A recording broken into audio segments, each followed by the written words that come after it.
queridos irmãos e irmãs que nos acompanham no canal do Grupo de Reflexão Bíblica São Jerônimo, a paz do Senhor. Teremos hoje a quinta aula do minicurso Mistério Pascal no Evangelho de Marcos. Vimos nas aulas anteriores os temas da última ceia, traição e julgamento, morte e sepultamento e ressurreição. Hoje, refletiremos sobre o tema da ascensão de Jesus, apresentado no final canônico do Evangelho de Marcos. A nossa reflexão está organizada em alguns pontos. Primeiro, falaremos sobre a autenticidade do final longo de Marcos. Depois, apresentaremos o texto, comparando com suas fontes, seguida de algumas observações decorrentes dessa comparação. E, por fim, a perspectiva teológica que o texto nos apresenta.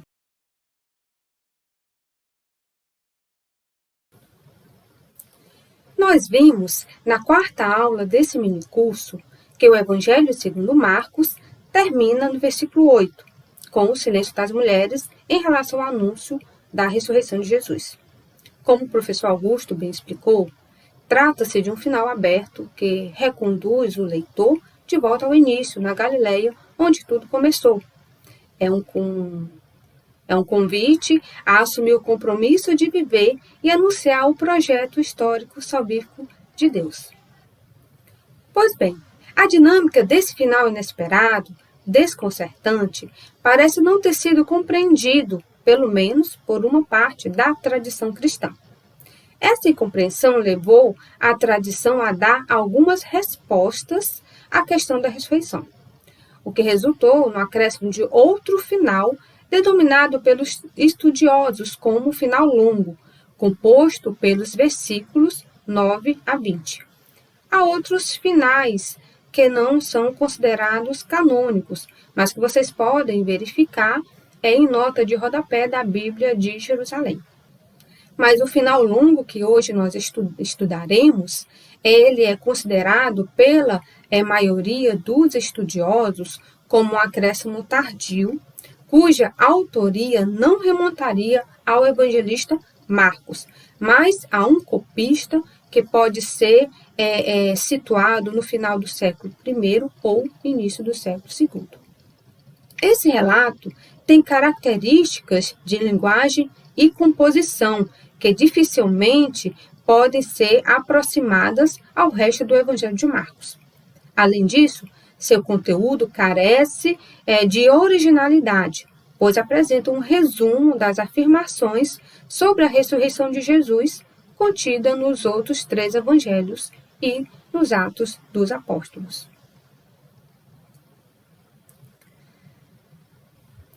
Do ponto de vista da crítica textual, a crítica textual é um estudo que é feito acerca dos diferentes manuscritos bíblicos conservados pela tradição. Bem, do ponto de vista da crítica textual, esse final longo falta nos manuscritos mais antigos. Alguns padres da igreja o conhecem, mas outros atestam a sua ausência. No entanto, o trecho entrou para o cano bíblico, ou seja, foi reconhecido como inspirado. Por isso, nossas traduções modernas da Bíblia contêm, após Marcos 16:8, os versículos 9 a 20, que também algumas traduções trazem sob o título de apêndice aos relatos da aparição. Pois bem, vejamos brevemente o conteúdo desse final canônico de Marcos. Os versículos 9 a 11 falam de uma aparição a Maria Madalena, seu anúncio aos que acompanharam Jesus, entende-se aqui os discípulos, e as informações que não acreditaram. Comparando os textos evangélicos com esse final, com esse versículo 9, temos em Mateus e Lucas a referência de Maria Madalena com outras mulheres. E somente em João ela está sozinha. Veja bem, aqui, esse versículo 9, ele se aproxima mais do relato joanino. Em todas as narrativas, é afirmado que Maria Madalena foi anunciar aos discípulos que o Senhor havia ressuscitado. Portanto, os outros relatos, os outros textos bíblicos também apresentam essa referência. A questão da incredulidade é também atestada em todos os textos do Evangelho.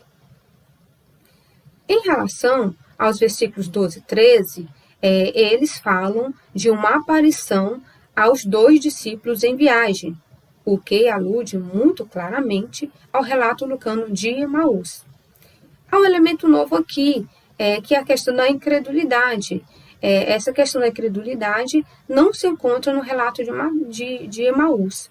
Portanto, aqui é um acréscimo que o autor desses últimos versículos de Marcos faz ao relato, a sua fonte, ao relato lucano das aparições. Os versículos 14 a 18 referem-se a uma aparição aos 11 discípulos enquanto estavam à mesa, seguida da censura de Jesus por falta de fé e dureza de coração, e logo depois o mandato missionário, com a promessa de assistência e proteção. O relato da aparição é testemunhado tanto em Lucas como em João. E a censura por falta de fé é uma temática que se encontra em Lucas e em João.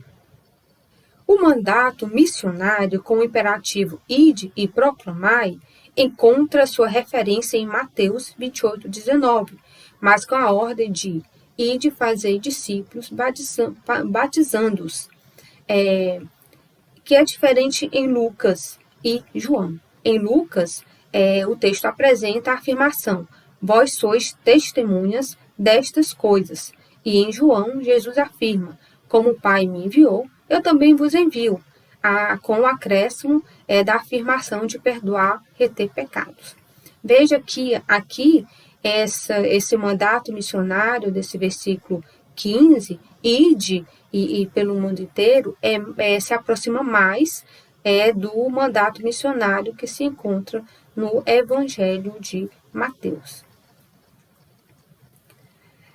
No mandato missionário, aqui do versículo 16, a correspondência entre crer, ser batizado, ser salvo e não crer, ser condenado, não é encontrada formulada em nenhum texto, mas a atitude de crença e descrença é narrada em alguns trechos dos Atos dos Apóstolos. A promessa de assistência e proteção é encontrada em vários textos lucanos que narram a missão dos apóstolos. Portanto, esses versículos 17 e 18 recolhem a tradição da missão dos apóstolos que são relatados no livro dos Atos dos Apóstolos. O versículo 19 é dedicado à ascensão do Senhor Jesus. Duas afirmações são apresentadas aqui. O Senhor Jesus foi elevado ao céu. Veja que essa narrativa da elevação ao céu nós encontramos somente em Lucas e em Atos dos Apóstolos, no final do Evangelho de Lucas, quando Jesus é elevado ao céu, e no início dos Atos dos Apóstolos, também Jesus, antes de ser elevado ao céu, promete a vinda do Espírito Santo. E sentou-se à direita de Deus é um outro elemento afirmado aqui no relato da ascensão. Essa referência nós a encontramos no Salmo 110, versículo 1, e nas afirmações de algumas cartas, como Romanos, Efésios, Hebreus e 1 Pedro. Essas duas afirmações fazem parte da confissão de fé da comunidade cristã, testemunhada nos vários textos que aqui elencamos. Por fim, o versículo 20 descreve a assistência e ajuda do ressuscitado. Este último versículo não tem correspondência precisa nos outros evangelhos. Pode aludir ao final de Mateus, capítulo 28, versículo 20, no qual Jesus afirma: eis que estarei convosco todos os dias até os confins, até o fim dos tempos. Mas poderia ser considerado uma espécie de síntese muito concisa de muitas declarações contidas nos Atos dos Apóstolos acerca dos sinais que acompanham a atividade missionária dos apóstolos, como podemos verificar nessas citações que aí nós apresentamos. Todos os evangelhos apresentam a narrativa da ressurreição em continuidade com os relatos da morte e sepultamento de Jesus, embora cada um o faça de modo particular, com características próprias. Além das diferenças, é possível encontrar elementos comuns que constituem a espinha dorsal do testemunho evangélico da ressurreição. E quais são esses elementos? Primeiro, a descoberta do túmulo vazio, uma declaração sobre a ressurreição de Jesus e uma ou outra aparição do Senhor ressuscitado. Veja que as chamadas aparições são o terceiro dado constante. Embora as circunstâncias sejam diferentes, todos os evangelhos as narram. Mesmo em Marcos, onde até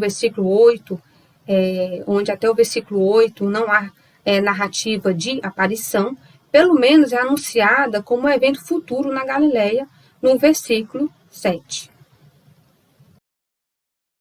Como em todos os evangelhos, o último capítulo de Marcos contém o relato da ressurreição de Jesus, elemento fundamental e central do anúncio cristão.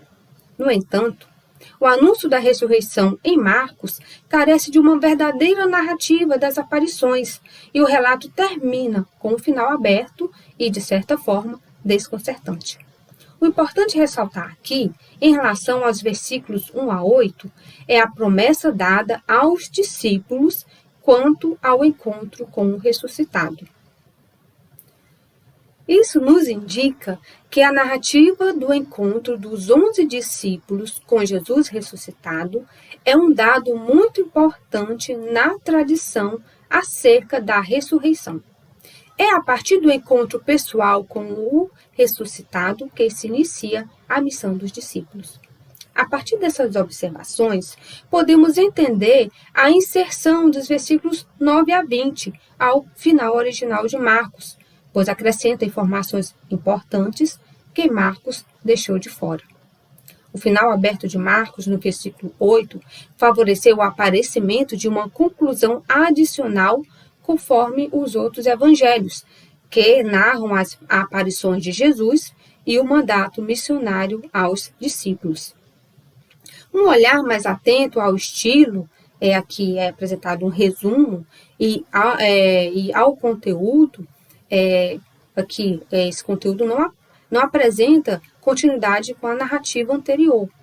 Os personagens são outros, Maria, 2 discípulos, e também o contexto em que a narrativa é apresentada parece não conhecer o relato anterior, em que Jesus não aparece e que o anjo anuncia a Maria e as outras mulheres que Jesus está vivo e que as envia para anunciar aos discípulos. Bem, essas informações, esses elementos da narrativa que difere do relato original de Marcos, nos leva a constatar que prevalece nesse trecho o aspecto de distinção e não de continuidade com os versículos anteriores. Isso leva alguns autores à conclusão de que o final longo não teria sido composto para suprir simplesmente a continuação do Evangelho de Marcos, que é interrompido repentinamente. Será que estamos diante de uma síntese das narrativas de Páscoa, compostas talvez para fins catequéticos? Esses acréscimos mostram as preocupações e as interrogações das primeiras comunidades cristãs. A fé daqueles que não viram o Senhor ressuscitado deve se fundamentar sobre o testemunho dos primeiros discípulos. Vejamos agora algumas observações sobre a estrutura interna desse relato. 2 vezes se sucedem revelação, proclamação e incredulidade. Mais uma vez, a incredulidade é enfatizada, na verdade, a dureza de coração dos discípulos. Essa questão da incredulidade foi enfatizada especialmente em Marcos 8, 17 a 21. No relato, logo após o episódio da multiplicação dos pães, Jesus repreende os discípulos por não terem ainda entendido sua missão, que ali foi apresentada no relato da multiplicação dos pães. Então, essa questão da incredulidade é aqui retomada pelo narrador, que soa como um convite ao leitor para superar essa dificuldade, superar essa incredulidade, passar da incredulidade ao anúncio, como a própria narrativa se apresenta. Depois, no versículo 14, vem a revelação decisiva aos 11, com o mandato de pregar a toda criatura e a dupla possibilidade de fé e descrença. Ao mandato corresponde a promessa de sinais, aqui no versículo 17, e proteção divina, aqui apresentado no versículo 18. Enfim, a ascensão, que aqui é relatado no versículo 19, e a proclamação universal e a cooperação do Senhor, confirmada pelos sinais que acompanham a palavra proclamada, é apresentada no versículo 20. Pois bem, observando a dinâmica dessa estrutura narrativa, evidencia-se que a incredulidade inicial é superada pelo evento da graça de Deus, que eleva o discípulo ao seu serviço e o insere na fé. A ação é de Jesus ressuscitado, que suscita a experiência do encontro e envia o discípulo em missão. Vejamos agora a perspectiva teológica. Toda a passagem está, portanto, fortemente orientada para o anúncio e a fé que deve suscitar. O leitor percebe que esses últimos 12 versículos foram realmente destinados a dar um quadro geral e amplo do que aconteceu após a ressurreição, resumindo em algumas linhas a evocação de eventos que no Novo Testamento são descritos com maior amplitude.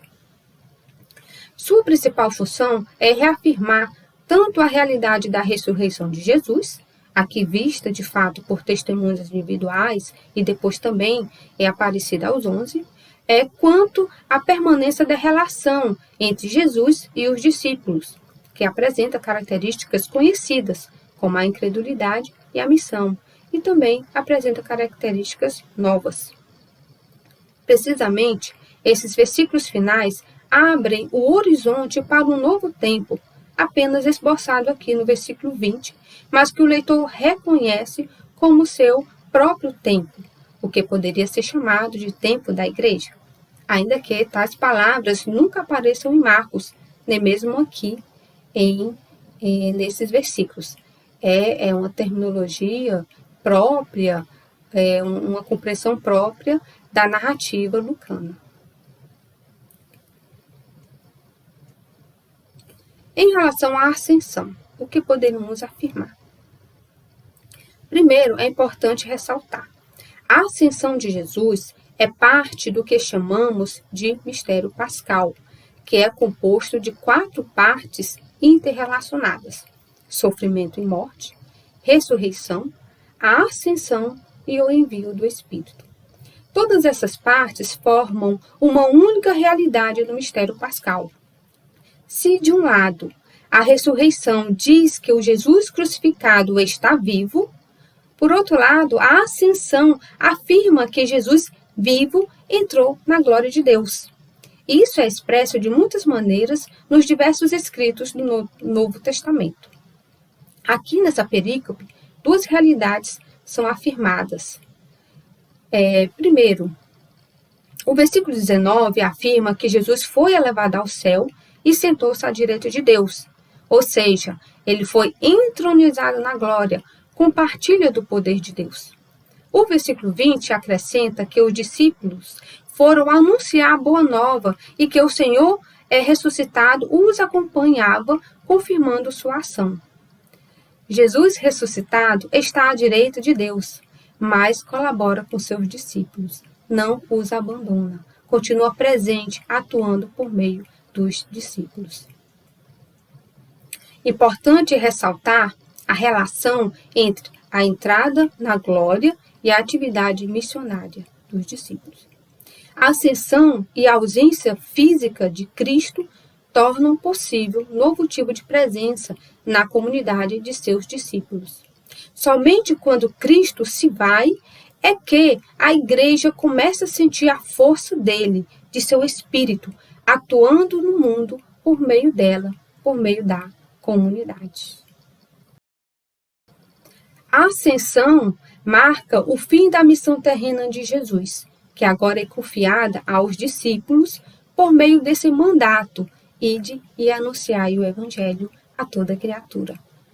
Os discípulos têm consciência de serem enviados pelo ressuscitado, de participarem da missão do Cristo, que sob a proteção do Pai se entregou inteiramente à prática do bem. Jesus ressuscitado permanece agora presente na comunidade cristã e manifesta seu poder salvífico por meio de sua ação.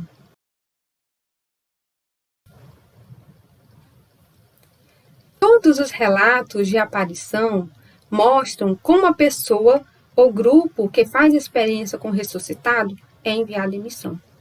O final canônico de Marcos recolhe a tradição da comunidade primitiva. A experiência com o ressuscitado implica a missão dos discípulos como testemunhas autorizadas dos fatos acontecidos. A missão faz parte do mistério pascal. Portanto, esse final canônico de Marcos, embora não pertença ao evangelista, apresenta um tema que também Marcos poderia subscrever.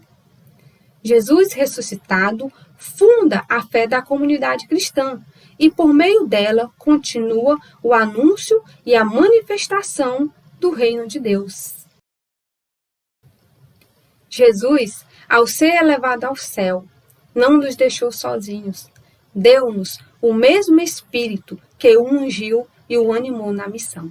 O Espírito Santo, no Evangelho de Marcos, será o tema da última aula desse minicurso, a ser apresentado pela irmã Aila Andrade no próximo encontro. Desejo a todos e a todas uma santa celebração da Ascensão do Senhor. Um abraço fraterno e fiquem com Deus.